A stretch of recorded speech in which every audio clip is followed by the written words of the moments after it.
Hi everyone, welcome to Climb Your Everest online leadership skills series. This is session number 29.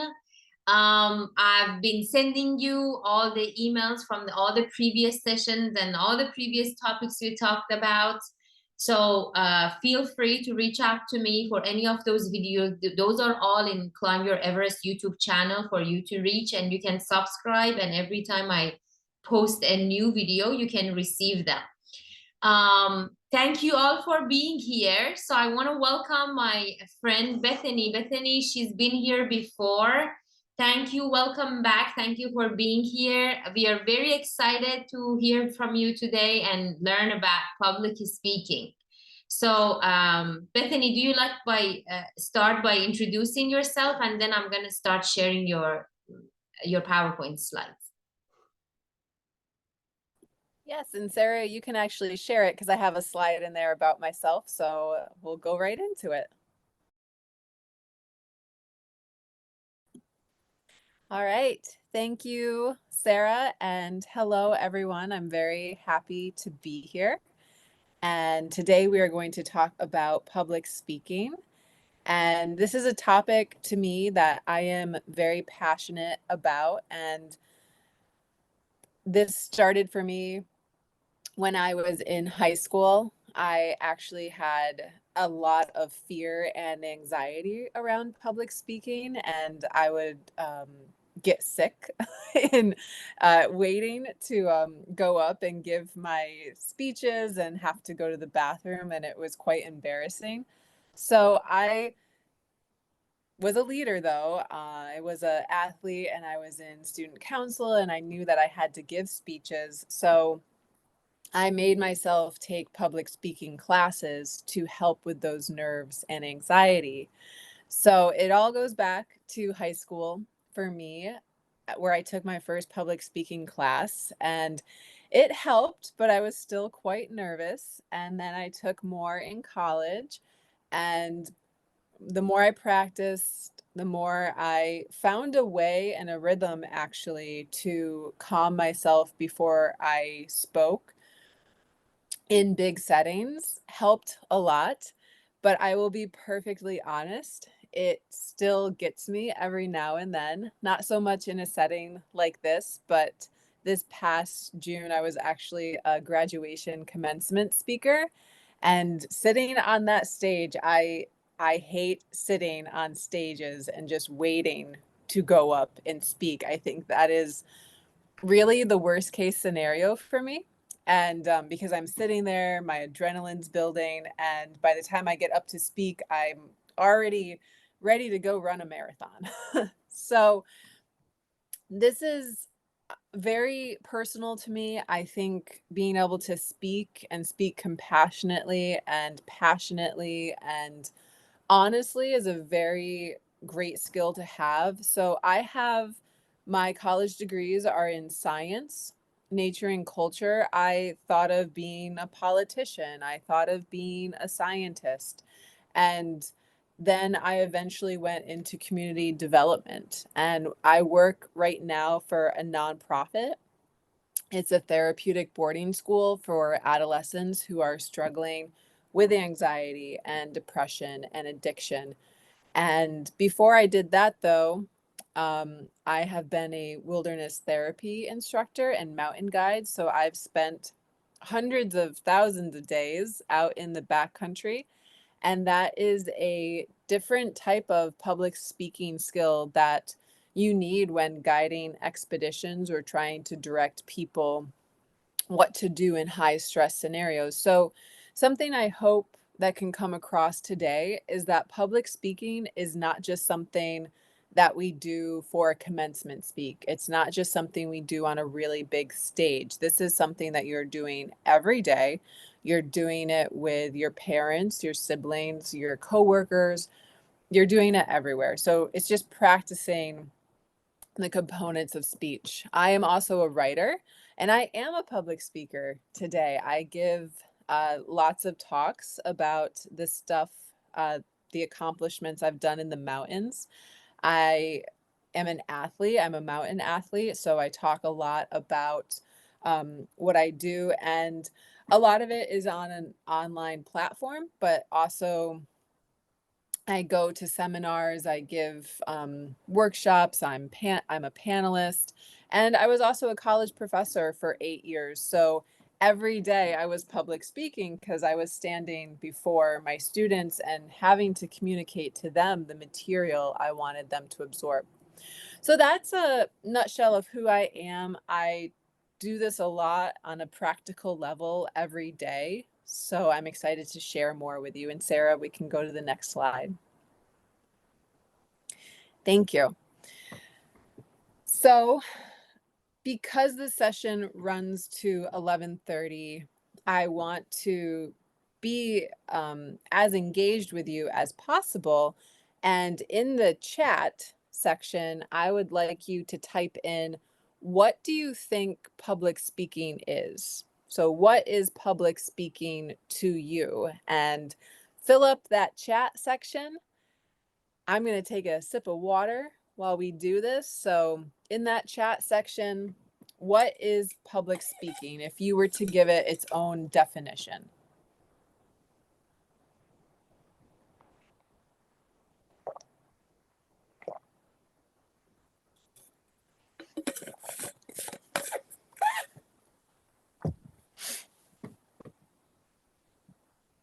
What is public speaking? And we'll see what you think. Public speaking, I'm going to get into this too, is something that varies country to country. I have spent some time in Nepal, so I will talk about a different culture and impact on that too. All right. To present the ideas on some topic, I'm just going to read them as they come in. Speaking in front of people, these are all correct.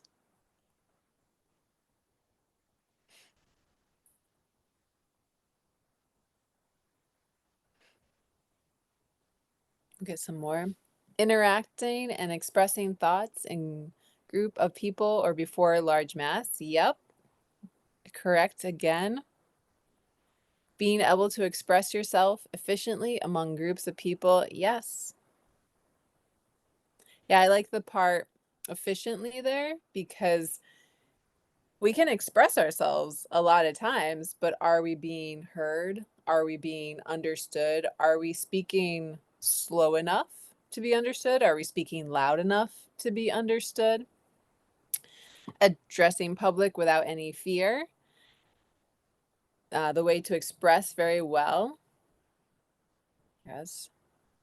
Certainly, I like the fear part, being able to manage your fear to be able to talk efficiently. I had to do that for sure. We'll get just a few more and then I'll go into the next part. Speaking in person to a live audience. Yes, I like that. And COVID online has changed that a lot because today I am public speaking, but it also feels like I'm just talking to my computer.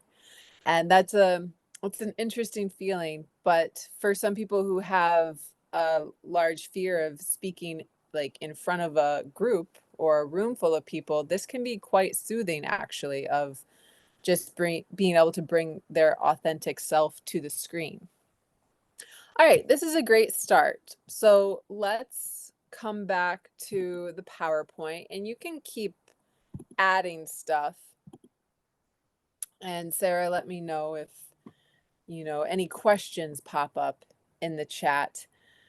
But let's just get a raise of hands. You can go to the reaction button and raise a hand if you fear public speaking, if you have any fear of public speaking.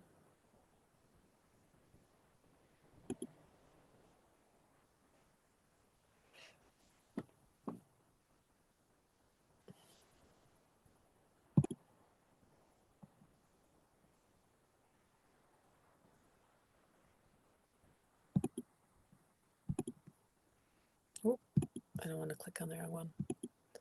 So, Sarah, I wasn't able to see the hands. Did a few hands come up? Bless you. Bless you. I didn't want to unmute myself, and oh, I cannot hear the echo anymore. That's great. No, I didn't see any hands actually because I minimized the. So let me see. Can you guys raise your hand, either your electronic hands or your real hand? Let me make this much bigger so I can see all of. Okay. Either electronic hands or real hands. Is anyone scared of public speaking? I mean, I definitely raise my hand, even though I go on the stage very often, but I still, every time, it's like a fear at the beginning. No, everybody else. Okay, Unisha, me, Unisha, and Bethany, and Maya. Four of us. We're okay, and Amrita. Got it. Cool. Thank you. Thank you, Sarah. I like to start with that with any class on public speaking because, and thank you, you can put it in the chat too. When I taught this in college, I would always start here because, quite honestly, a lot of students even avoided taking a class on public speaking because they were so fearful of it. Public speaking is one of the number one fears in the United States. Actually, having to get up in front of someone and give a presentation, it sometimes outranks dying. So just think about that for a minute. Sometimes when people are asked, what is your fear? More people say, oh, public speaking than actually death and dying. So my fear of public speaking is not that great. I actually, once I get up on stage and I get in the rhythm of speaking, I really enjoy the process. So that's what I look forward to and work towards. Because of timing, I am not going to play this TED Talk. This TED Talk is about 12 minutes, but I am including it in the PowerPoint because you have access to this material to go back and watch. But this is a good PowerPoint that talks about the fear of public speaking and how to overcome it. Because if we're going to talk about public speaking at all, we do have to identify that usually half of the people in the classroom don't want to get up and public speak. So a lot of the class is just working towards, how do I overcome this fear of getting up in front of a classroom? And I am going to give you some tools and techniques on that. Some of it is exercises, like voice exercises you can do, and some of it is just repetition you can do too. So we have covered what is public speaking. It is pretty self-explanatory, and you very well covered it in the chat of, it is speaking in some sort of format, some sort of presenting format in front of a group of people, either online or in person, and you are the focus for that moment. All right. So, maybe it is a class presentation and you only have a 5-minute part of it, but you're waiting for that part. And then when you deliver that part, that is your part of the public speaking.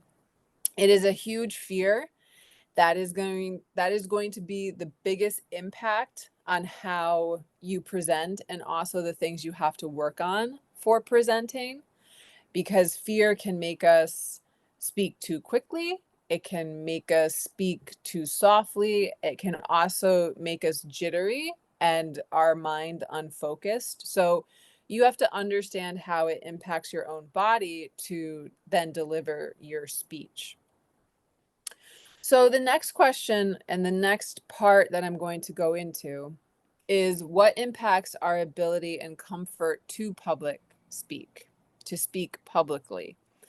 There's a lot here. And I'm talking about this not just as an American, and I don't want you to think about it just as, someone from Nepal. I want you to think about the world in general, of what you know of it, and how all our core dimensions. So, core dimensions are the things that make up our identity, and a few of them include race, gender, age, sexual identity, socioeconomic background, and culture. All of these things we are bringing to that stage that we speak on. So when we get in front of a group, I'm going to have different nerves if I'm talking to a group of all men compared to a group of all women, compared to a group of all white people or all Black people or someone of a different religion or background than me. These things we're not always aware of when we do step on that stage or online presence, but lots of times we can have an idea of the demographic we're talking to, and that can either make us feel more comfortable, especially if we share more of the core dimensions with our audience, or it can make us a little bit more anxious and wondering if we're going to be able to relate our communication style to our audience. So let's go to the next slide. And please, if you have any questions or comments, please put them in to the chat. So as a professor, I also taught courses on diversity and inclusion and belonging. I've done a lot of work in that area and in social justice. And something that comes into public speaking a lot in this world is bias. And just to bring it out there, and this is going to be, something I come back to a lot. It is only recent history that women have really been given a platform to be public speakers. And this is even in the United States. We just celebrated 100 years ago, which in the timeline of human existence is not very long. 100 years ago, women were given the right to vote in the United States. Now, given the right to vote is very different than actually getting up in front of an audience and being heard, right? We just recently in the United States had Hillary Clinton run for president, and that was the first time a woman ever did. And I'm going to come back to that and talk a little bit about Hillary Clinton as a case study, because this is something that happens quite often in America, in American culture, of not listening to women because of certain things, even just tone of voice or pitch of voice, as to men, because of how ingrained our bias are. And that comes from having just listened to men for so long in history. So I know this impacts Nepal as well. And there's a lot of first generation women learning how to public speak right now in Nepal. And you might not have always had that platform, or your mother or your grandmother. So I'm going to keep coming back to these. I am going to focus on gender, just because gender is a bit more of my background that I teach as well. But our core dimensions impact our public speaking ability greatly. So again, gender, race, social, economic, age, sexual identity. Are there others you can think of that may impact why you are more listened to or less listened to? That's a way to look at it as well.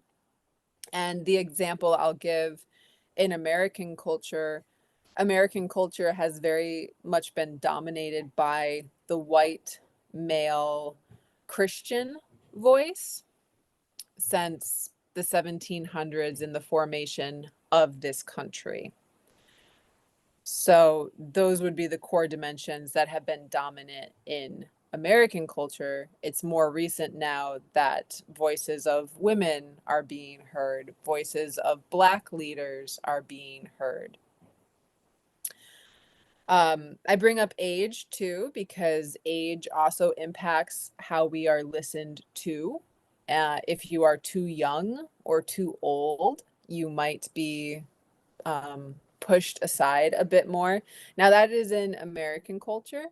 I have gone around the world to other places where the elder voice is very listened to. Unfortunately, in America, a lot of times the elder voice is overlooked, which is unfortunate. Let's go to the next slide. I'm going to keep coming back to these core dimensions. and ability.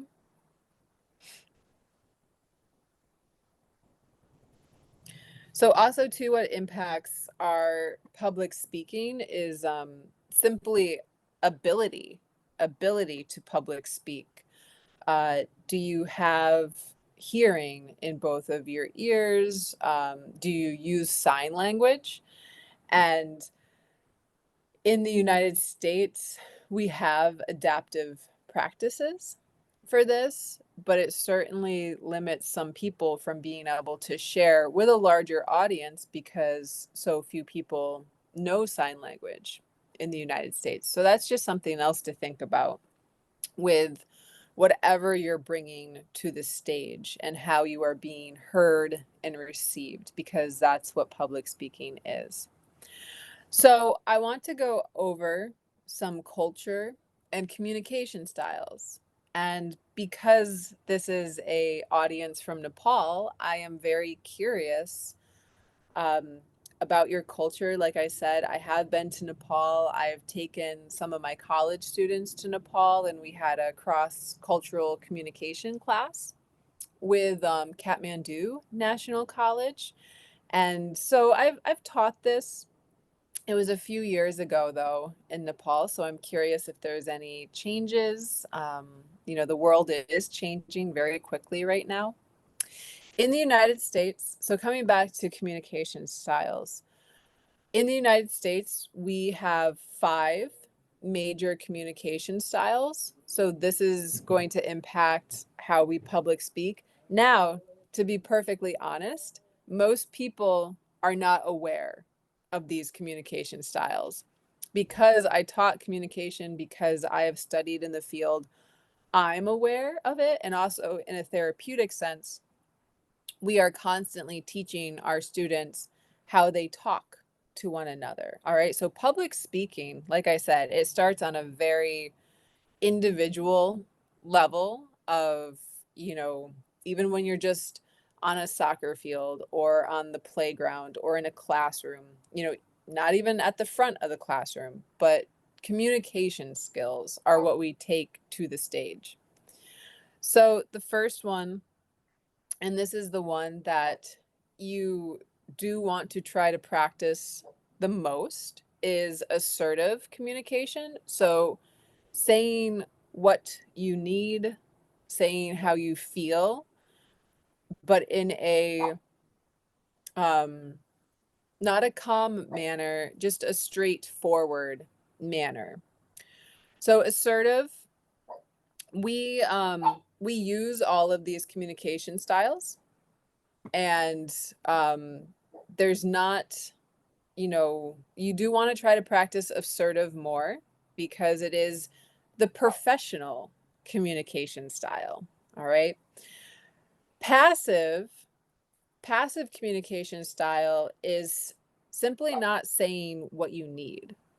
All right. So maybe you're asked in a group of people what your opinion is, and you say one thing, but you mean the other.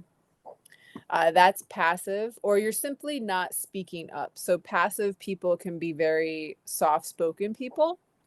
So, all I want you to do while I am giving you definitions on these, I want you to think about what your main communication style might be, because that's going to impact how you're speaking in front of an audience.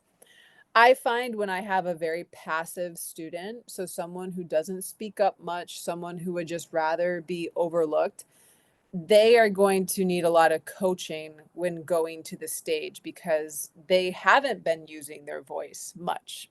So, for example, an assertive person would have been using their voice a lot in situations. Assertive people want to be heard, they want to be understood, they're practicing that voice. All right. I come from more of an assertive family. So I was even though I had a fear of public speaking, I had a lot of experience of asserting my voice into conversation. Whereas passive people, they very much want to be overlooked. So in public speaking, the attention does go to you, and you need to process that and handle it. Passive aggressive communication is on the surface, you appear to be very pleasing and agreeing to whatever might be said of, do you want to go see this movie? This would be great to go see, or let's go here for dinner. Sure. And you're agreeing. But on underneath the surface, you're disagreeing with that person and you're actually upset. You're a bit angry because you don't feel like you're being heard, but you're really not saying anything to be heard, but you might actually go to another person and gossip. All right. So this is a very um, gossip based communication style where you're not saying what you need, but you're assuming people understand what you need. All right. This can be tricky on the stage to pull out because you need to lay out to your audience what you're trying to communicate. And you really can't be passive aggressive. Or it's very, obvious and it might come off as, um, what's a good word for it? Like that you are short tempered. Aggressive communicators are people who yell to get their point across, people who don't tend to listen very well. All right. Aggressive communicators, you'll know if you have one in your life, your mind might go right there of like, oh, yes, I'm afraid to actually communicate with this person because they're going to start yelling. Manipulative. This is someone who just wants to win all the time. So, in a public speaking scenario, that might just look like someone trying to convince you all the time that their point is right and not even hear your side. All right. Let's go to the next slide. And like I said, if you have any questions, put them in the comment board. But first, I just want you to think about what your communication style might be. And if you're taking notes, just jot it down and think about it. You can also research it more. Assertive is the style you want to lean towards, especially in public speaking. All right, let's talk about gender roles a bit in public speaking. This is one of my favorite topics to talk about, just gender roles in general. 1 minute. I have to go get my little dog.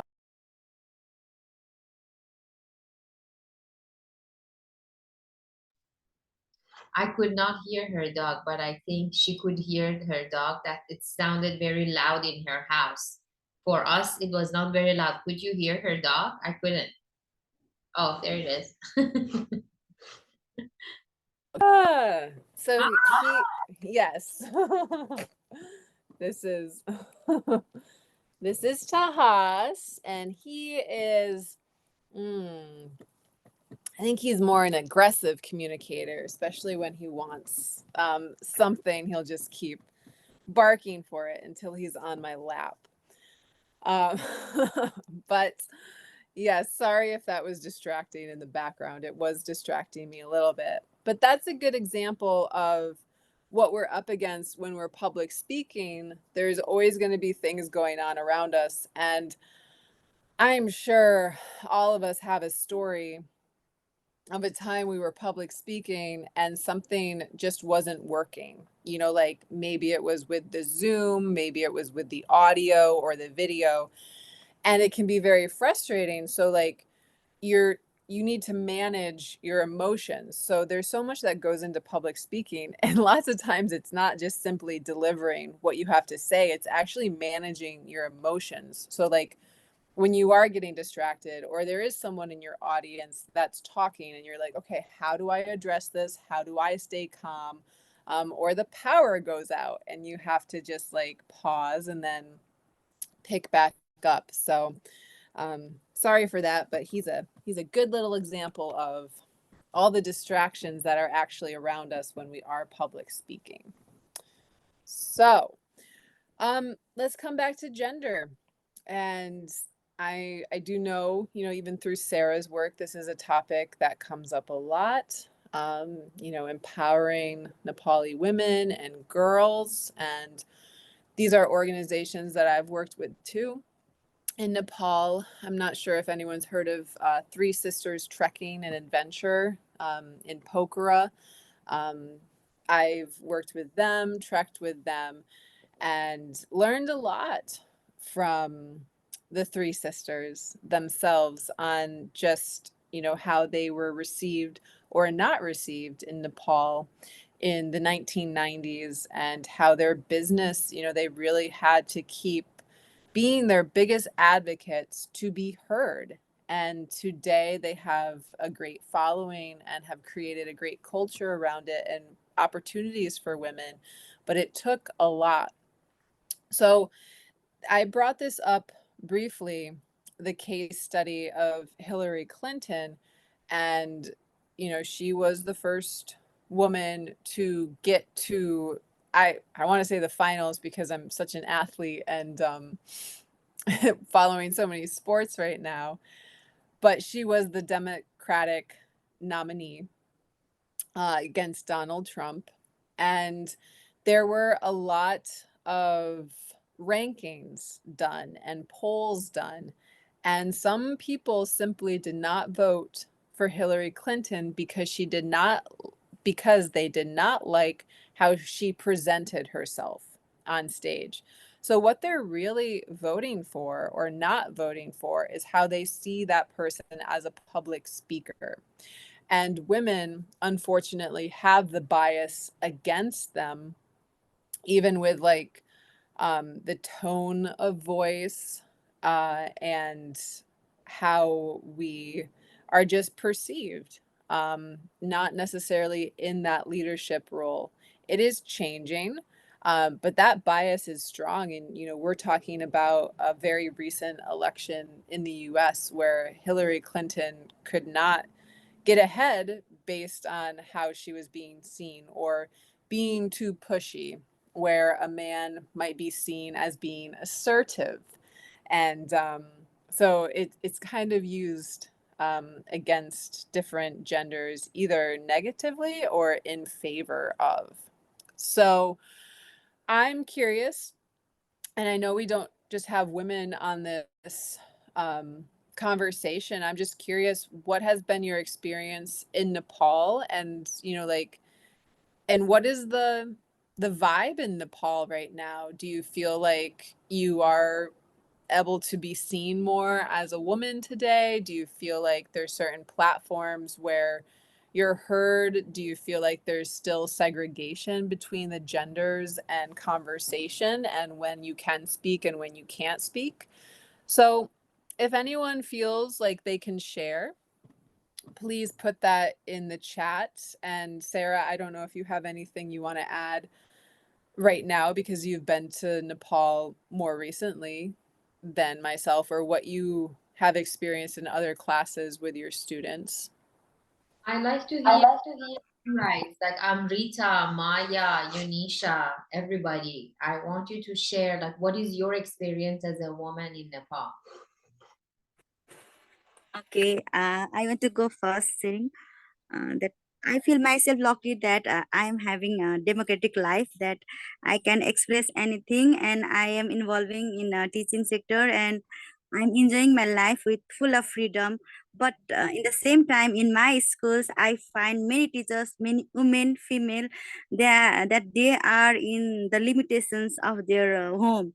That they even can't in this time also they can't even wear a simple pant also. Their husband and in-laws can't allow her them to wear even the jeans. And if sometimes we have to wear jeans and t-shirt in a program, some teachers they can't wear. And I just get amazed that in this time also they are having such boundaries. That's a meaningless boundaries. So even they are teachers, but they are not being able to change their families what to say opinions. So and in the other context in of Nepal also, in the rural area also, same things are happening.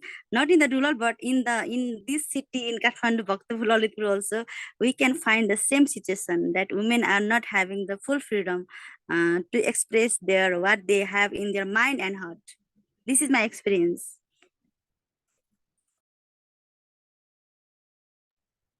Thank you for sharing. That's very well said.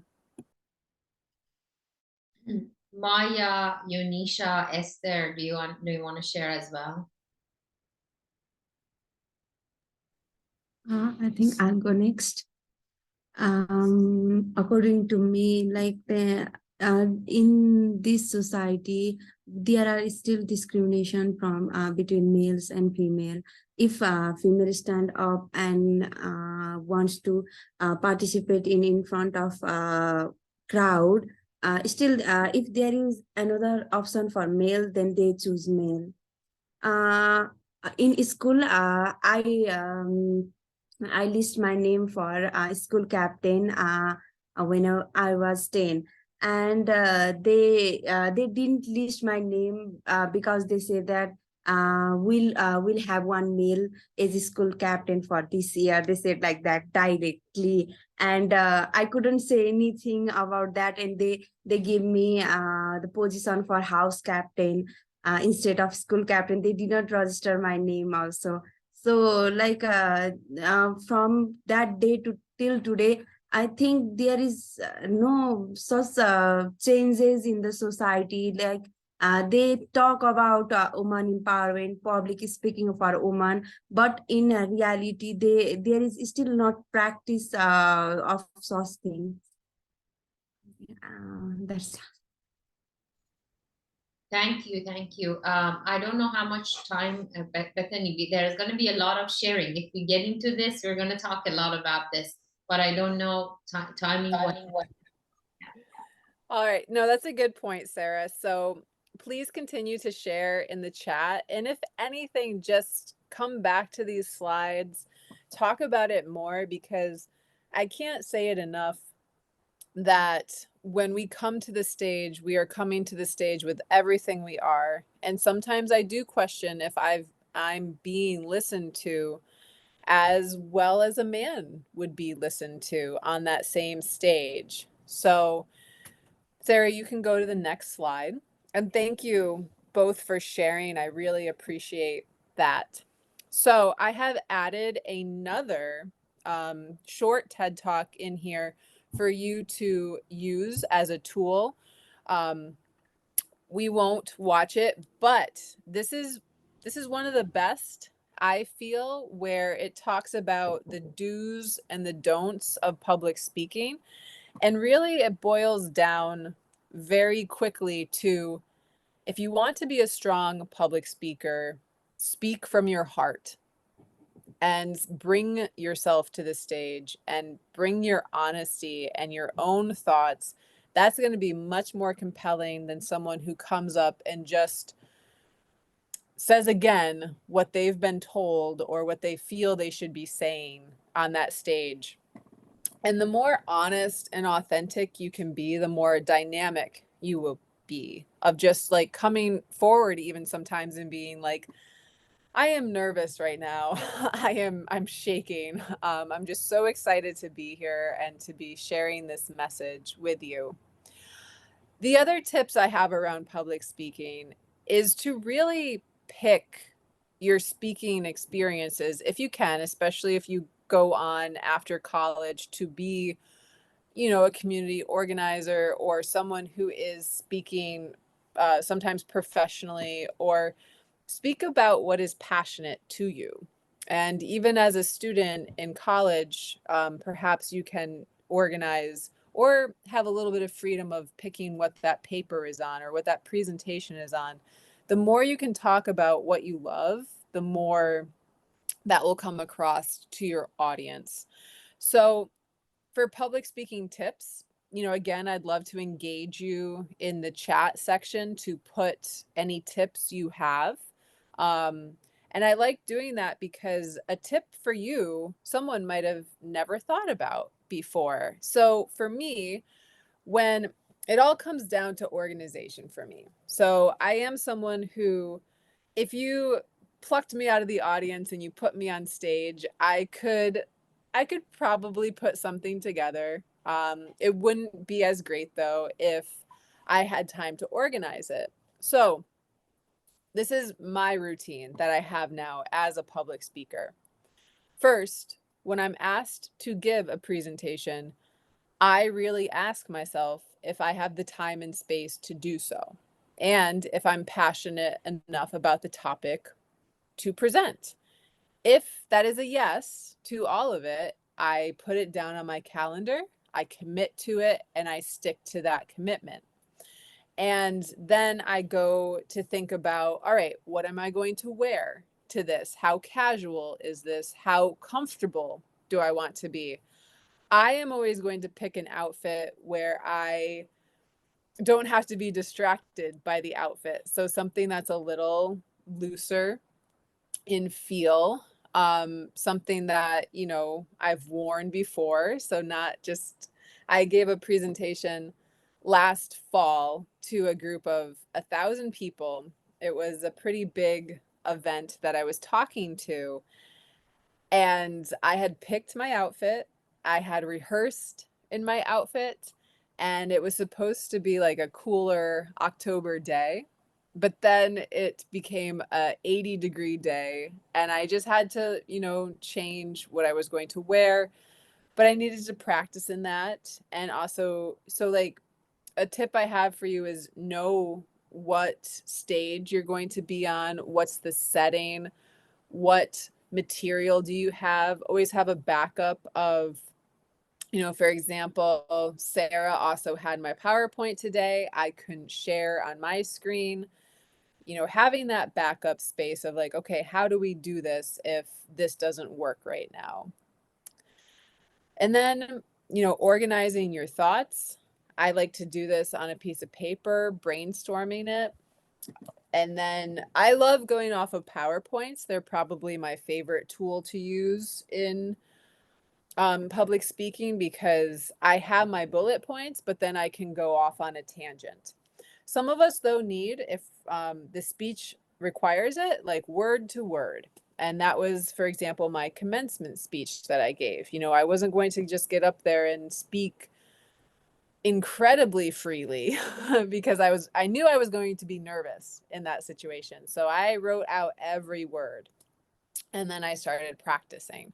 So please go when you have a minute and watch that TED Talk on how to speak so people want to listen. It's so good. And then there are some real like exercises you can do with your body and warming up your vocals so that when you hit the stage, you're ready to go and in that space.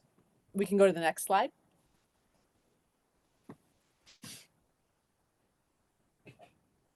So I talked a little bit about what I do, you know, when I'm asked to speak, getting myself into that mindset, getting my presentation ready. Then what you should be doing, you know, the day of or the day before.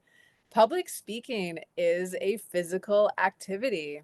It takes energy. Myself being an athlete, it really ties in a lot to being an athlete and being up on stage and being engaged and dynamic and even just being able to project your voice. It takes rest. So I really try to, even if I get a little nervous, I'm really trying to keep it out of my mind the night before so I can just get a good night's sleep. I want everything done at least, you know, 24 hours, 48 hours before I present so I can have it all ready, but then have some space and get some good hydration. All right. Whenever I'm speaking, I do want water near me so that I can either mute myself or I can just say 1 minute and take a sip of water. I love having tea. When I was a professor, I would always have tea because if you're not used to speaking for an hour, you are going to feel it. You're going to feel, I can even feel my voice now. It's just not as strong as it was at the beginning of the presentation. I'm starting to get a little bit of phlegm, a little bit of variation in my voice. So have that water. And like I said, it's a physical act and you need to warm up your voice. And there's different ways you can do that back in that video that I included. So let's go to the next slide. So we don't have time for this, but I wanted to make this as interactive as possible because public speaking is in so many formats. And this is a great exercise for you to do on your own. I have my background in science and social sciences. It really focuses on storytelling. So if you need another way to calm yourself in public speaking, just simply tell yourself, well, I'm telling a story today. This is what I'm doing. And for me, I am a storyteller and I've worked on many storytelling projects. Both of the links are right there. One on climate stories, one on Adirondack stories. So where I live, it's called the Adirondack Mountains. It's in New York State. And you can click on these stories and you can just, one, it's an example of public speaking. And I want you to just broaden your view of what public speaking is. It's like, it can be as simple as recording and sharing your story for another person to hear. And what I did on this Adirondack Story Project, I had to coach people how to tell a story in 3 to 5 minutes. And that was very nerve-wracking for them. You know, there was no audience other than me, but they had to sit in a booth with me. They had to put on the headphones. They had to tell their story. And I was their coach in that. So just getting them comfortable enough to speak a little more slowly, pause, put their thoughts together. This is something too, I like this was one of the points I wanted to end on is public speaking, practice it, work with someone on it. You know, maybe this is a classmate, maybe this is a sister, maybe this is someone you live with of just like, hey, can I practice on you? And, you know, you're going through and you're trying because it can be very nerve-wracking and there can be so much we want to say. And it's like, well, how do I say this in an hour? You know, like this was for me as a professor, this was a class I taught all semester, you know, and I'm trying to teach you just an introduction of public speaking in an hour.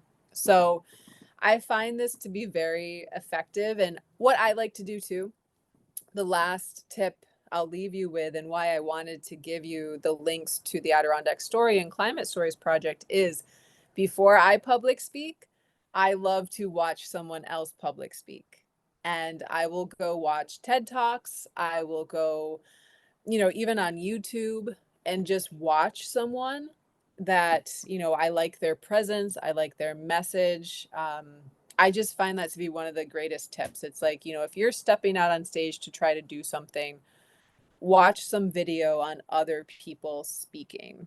And that really has helped me and helped me grow as a public speaker. So Sarah, we can go to the last slide now.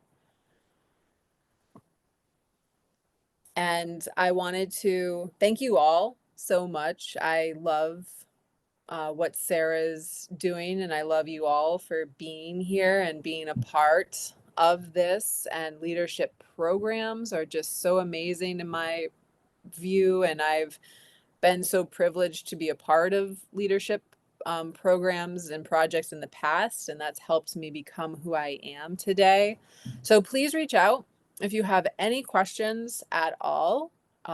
If you're interested in anything I talked about or you have more questions, and you can reach out via email or on Instagram. So Sarah, that's all I have, and thank you everyone. This was so much fun. Thank you so much, Bethany. I really appreciate your time and everything you shared, sharing your expertise and knowledge with us. Hopefully one day in one of our in-person workshops in Kathmandu or Bhaktapur, anywhere you can join us and we can do all of this in person in front of everyone. So if you guys don't have any questions, in the chat I posted her email and her Instagram and the YouTube videos and TED Talks that she mentioned. So please watch those. I'm gonna email you this video that we just recorded so you can share with your friends. I'm gonna be emailing you the PowerPoint slides so you can share with your students. Those of you who have access to young minds, I want you to start teaching them everything you're learning here. So please do that, and then please put in your calendar our October dates for a workshop, or the leadership workshop in Bhaktapur and Kathmandu. And thank you all for being here. Keep being amazing, keep practicing everything that you're learning every week. Learning leadership skills, all the dimensions of it, it's a muscle.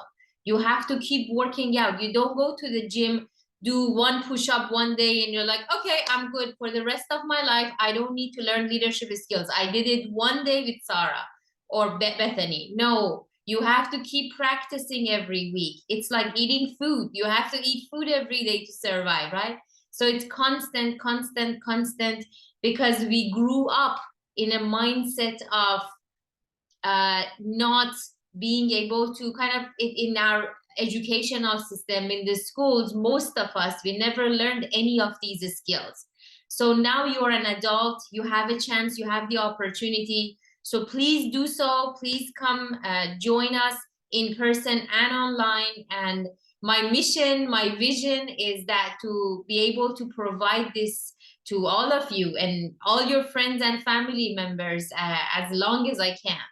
So, all right, thank you so much. I know it's Saturday night where you are, and have a great Saturday night. Have a fruitful, productive week in front of you, and I'll see you next Saturday, okay? Thank you so much, ma'am. Thank you. Love you. I want to stop the recording so we can take a picture together.